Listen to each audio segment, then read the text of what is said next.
GST करातील कपात लोकसभेतील विरोधी पक्षनेते राहुल गांधी यांच्यामुळेच झाली असल्याचा दावा करत काँग्रेसच्या वतीने निंगली स्कूल चौकात त्यांच्या अभिनंदनाचा जाहीर कार्यक्रम करण्यात आला आहे। राहुल गांधी यांच्या अभिनंदनाचे फलक हातात धरून काँग्रेसचे पदाधिकारी कार्यकर्ते यात सहभागी झाले होते। प्रदेश उपाध्यक्ष मोहन जोशी, युवक काँग्रेसचे प्रदेश सरचिटणीस प्रथमेश आबनावे, ओबीसी आघाडीचे पदाधिकारी प्रशांत सुरसे, इंटकचे चेतन अग्रवाल, आयुब पठाण व अन्य पदाधिकारी यावेळी उपस्थित होते। जोशी यांनी सांगितले की राहुल गांधी जीएसटी सुरू झाला त्यावेळेपासूनच म्हणजे तब्बल 7 वर्षापासून जीएसटी मध्ये बदल करण्याची मागणी करत होते। गब्बर टॅक्स असे नावच त्यांनी या कराराला दिले होते। केंद्र सरकार त्यावेळी ही मागणी धुडकावून लावत होते।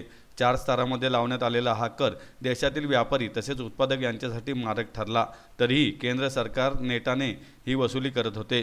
राहुल गांधी यांच्या मागणीला देशभरातून प्रतिसाद मिळाल्यावर सरकारला अचानक जाग आली व त्यांनी या कर प्रणालीत बदल केल्याचा दावा मोहन जोशी यांनी केलाय। गब्बर सिंग टॅक्स जीएसटीच्या माध्यमातून 55 लाख कोटी रुपये सर्वसामान्य जनतेच्या खिशातून काढले।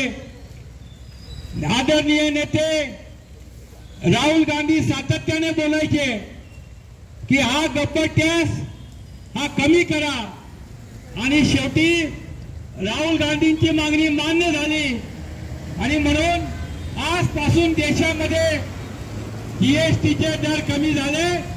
त्याबद्दल आम्ही सर्व राहुल गांधींचे जीएसटीचे दर कमी झाल्याबद्दल